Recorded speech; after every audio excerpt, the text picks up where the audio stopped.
you know, think about what your return on investment from alcohol is, right? For me, it's a negative one, you know. I think for most people it is. You know, I've got a dicky liver because of drinking too much alcohol. You know, it's probably affected my other organs as well, affected my brain a little bit, but you know, whatever it is, just affected my life in general, right? I've lost more money through alcohol than anything else that I've ever done in my life, right? I've had more arguments, I've had more injuries. I don't think I've hardly ever had an injury that wasn't caused by alcohol. I've had you know, spent more time, I've spent more energy in that recovery process. So even when you think about it and you think, well, what could be considered to be a positive return on investment for all the money that you put into alcohol, right? For all that time and energy that you put into it. Enjoyment, you know, enjoyment in the bars, enjoyment with your friends. You know, I really truly believe that this is the biggest con of all, right? You know, these things, being with your friends, socializing, relaxing, having fun, laughing, being happy.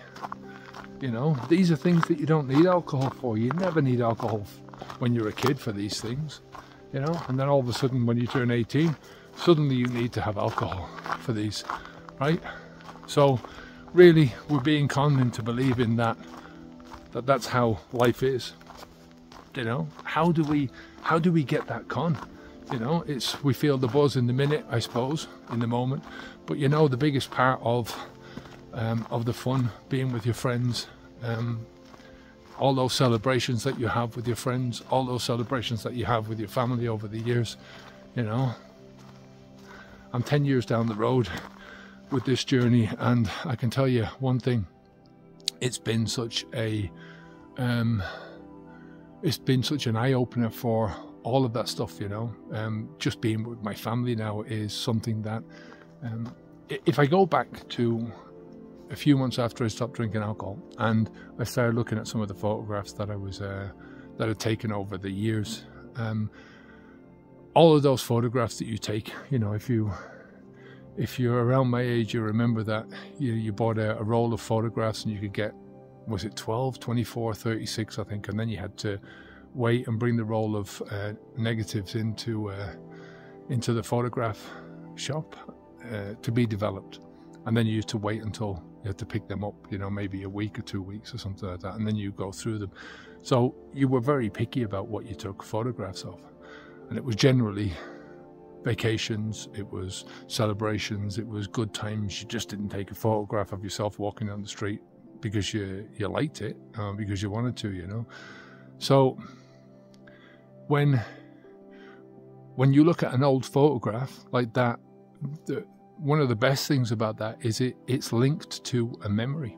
You know, it's linked to something that you've done in the past. It's linked to that celebration, and it sparks up that memory. Oh, do you remember that? Do you remember this?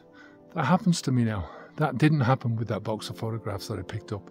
Very few of those photographs sparked any memories inside my head whatsoever. And that is a sad thing, right? You know, that's the idea, is the old lady sat on her stoop, rocking backwards and forwards on a rocking chair, right, smiling, because she's got all these wonderful memories of her life that she has well lived, you know.